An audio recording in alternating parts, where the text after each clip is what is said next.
ప్రతినిధులకు అదేవిధంగా స్థానిక అధికారులకు వివిధ ప్రాంతాల నుంచి విచ్చేసినటువంటి రైతు సోదర సోదరీమణులకు ముఖ్య నాయకులకు పత్రికా మిత్రులకు ఇతర ప్రముఖులందరికీ కూడా నా యొక్క హృదయపూర్వక నమస్కారం.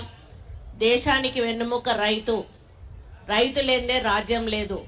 ఈరోజు రైతు ఆరుగాలాలు కష్టపడి పండించి పంట చేతికొచ్చి ఈరోజు మరి ప్రజల్లోకి మనం బతుకుతున్నామంటే రైతు కష్టపడితేనే ఈరోజు మనం బతుకుతా ఉన్నాము.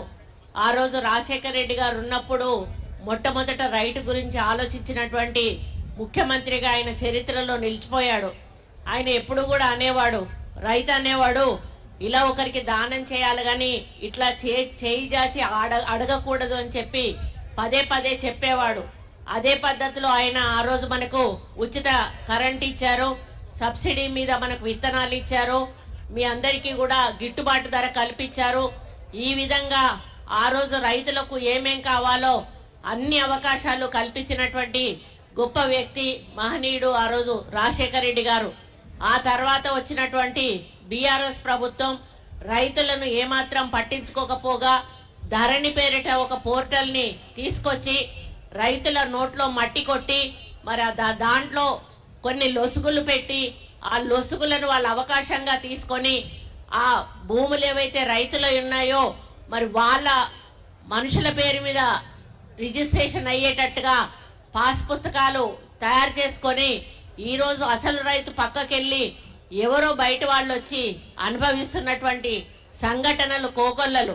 అంతేకాకుండా ఆ రోజు ఇందిరమ్మ ల్యాండ్ సీలింగ్ చట్టాన్ని తెచ్చి ఒక్క భూస్వామికే 100 ఎకరాలు ఉండకూడదు, ఎవరికైతే భూమి లేదో వాళ్ళకు భూమి పంచాలి అని ఒక లక్ష్యంతో ఒక మనిషికి ఇంతే భూమి ఉండాలి, అంతకంటే ఎక్కువ ఉండొద్దు అని ల్యాండ్ సీలింగ్ చట్టాన్ని తెచ్చి ఆ కుటుంబంలో ఉన్న వ్యక్తులకు సరిపోను భూమి వదిలేసి మిగిలిన భూమంతా కూడా తీసుకొని ఆ రోజు మరి దళితులకు పేదలకు పంచినటువంటి ఘనత మరి ఆ రోజు ఇందిరాగాంధీది. మరి ఆ భూములను కూడా ఈ ధరణి పేరిట మన పోయిన గవర్నమెంట్ లో వాళ్ళ నాయకుల పేరు మీద మరి రిజిస్ట్రేషన్లు చేసుకొని అది కూడా ప్రజల నుంచి లాక్కోవడం జరిగింది.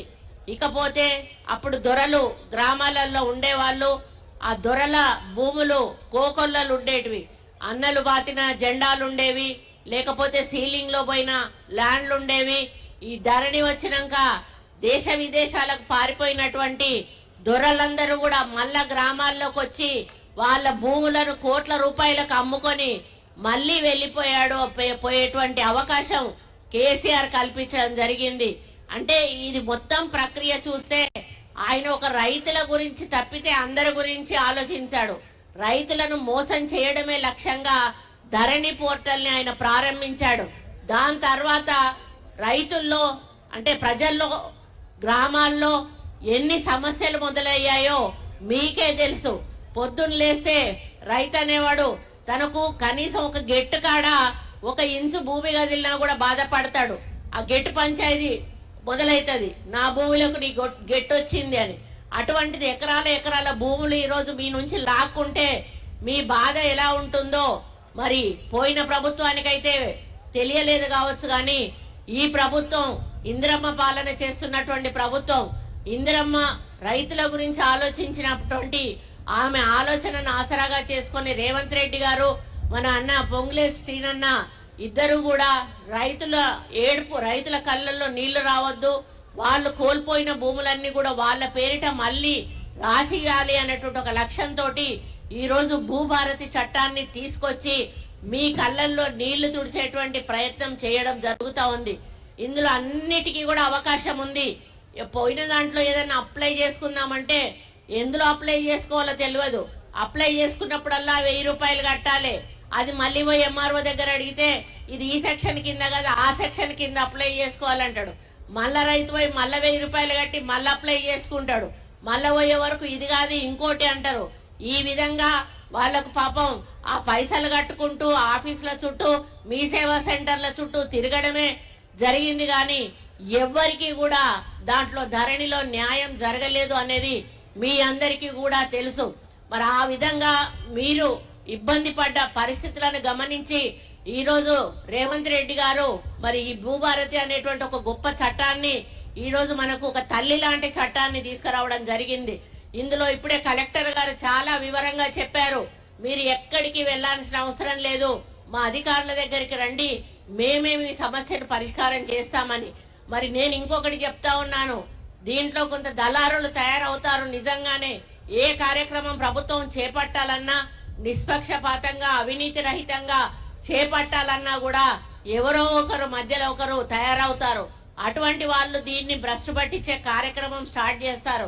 కాబట్టి మీరు ఎవరి మాటలు కూడా నమ్మాల్సిన అవసరం లేదు, ఎవరి ఆసరా కూడా తీసుకోవాల్సిన అవసరం లేదు.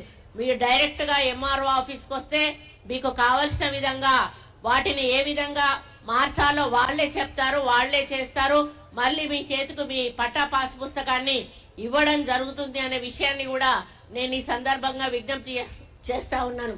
అదే విధంగా మరి మీరు ఈ భూభారతి ద్వారా తప్పకుండా మీకున్న 100% సమస్యలు కూడా పరిష్కరించబడతాయి. ఇక నుంచి మీరు ఎవరి దగ్గరికి కూడా పోవలసిన అవసరం కూడా రాదు అని తెలియజేస్తా ఉన్నా. గత ప్రభుత్వంలో ఈ బాధతోటి ఎంతో మంది చనిపోయిన కుటుంబాలు కూడా ఉన్నాయి, ఆత్మహత్య చేసుకున్న వాళ్ళు ఉన్నారు, మానసిక క్షోభతోటి చనిపోయిన వాళ్ళు ఉన్నారు. కానీ ఆ ప్రభుత్వం ఏ రోజు కూడా రైతు చనిపోతే కనీసం వెళ్ళి పలకరించిన పాపాన పోలేదు. రైతు మరి పంటలు లక్షల ఎకరాల పంటలు మరి అకాల వర్షాలతో కొట్టుకుపోయినా కూడా ₹1 నష్టపరిహారం ఇచ్చిన పాపాన పోలేదు. కానీ ఈ రోజు మన ప్రభుత్వం రైతుకు బీమా చేస్తా ఉంది, పంటకు బీమా చేస్తా ఉంది, మరి నష్టపరిహారం కూడా ఈ రోజు ఇచ్చేటువంటి కార్యక్రమం చేస్తా ఉంది.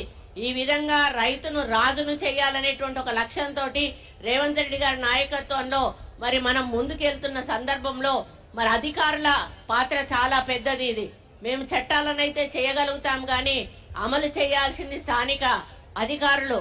ముఖ్యంగా కలెక్టర్ గారికి నేను ఒకటే చెప్తా ఉన్నా, మీ కింది అధికారులకు మీరు ఒకసారి కూర్చోబెట్టి కౌన్సిలింగ్ చేయాల్సిన అవసరం ఉన్నది. ఎవరిని కూడా వచ్చిన రైతును ఇబ్బంది పెట్టొద్దు, ఎవరి దగ్గర కూడా మరి ఎటువంటి రూపాయి ఆశించొద్దు. మరి నిష్పక్షపాతంగా మరి మీరు అవినీతి రహితంగా ఈ యొక్క కార్యక్రమాన్ని ప్రభుత్వం ప్రతిష్టాత్మకంగా తీసుకుపోయిన కార్యక్రమాన్ని ముందుకు తీసుకుపోవాల్సిన అవసరం ఉంది అని చెప్పాల్సిన అవసరం ఉంది. ఒకవేళ ఏ అధికారి అయినా కూడా చిన్న పొరపాటు చేసిన నిర్మోహమాటంగా ఆ అధికారుల మీద యాక్షన్ తీసుకోవాల్సిన అవసరం ఉందని కూడా వారికి నేను విజ్ఞప్తి చేస్తా ఉన్నాను. కాబట్టి మీ రైతులకు ఒకటే భరోసా ఇస్తా ఉన్నాము, ఈ భూభారతి ద్వారా మీ సమస్యలన్నీ పరిష్కారం కాబడతాయి, మీరు చాలా హ్యాపీగా ఉంటారు.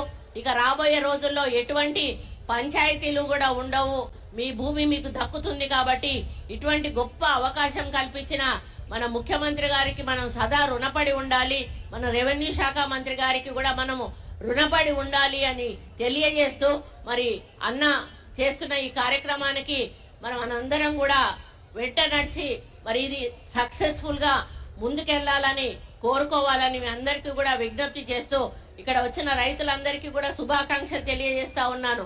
ఎందుకంటే రాష్ట్రంలో 4 మాత్రమే సెలెక్ట్ చేసుకున్నారు, 4 మీ యొక్క మండలాన్ని సెలెక్ట్ చేసుకోవడం కూడా మీ అదృష్టంగా భావిస్తూ దీని ద్వారా ఇంకా ఏమైనా తప్పప్పులు ఉంటే, ఎందుకంటే పైలట్ ప్రాజెక్ట్ ఎందుకు తీసుకుంటారు అంటే మీకు అమలు చేసేటప్పుడు ఇంకా ఏమైనా ఒప్పులు తప్పులు ఉంటే మళ్ళీ సరిదిద్దుకునే అవకాశం ప్రభుత్వం తీసుకోవడానికి ఈ పైలట్ ప్రాజెక్ట్ తీసుకుంటుంది.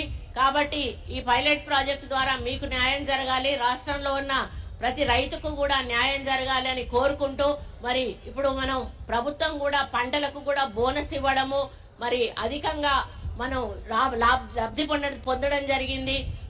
అదేవిధంగా రైతు బంధుతో కూడా ఈరోజు ప్రభుత్వం మిమ్మల్ని ఆదుకోవడం జరిగింది.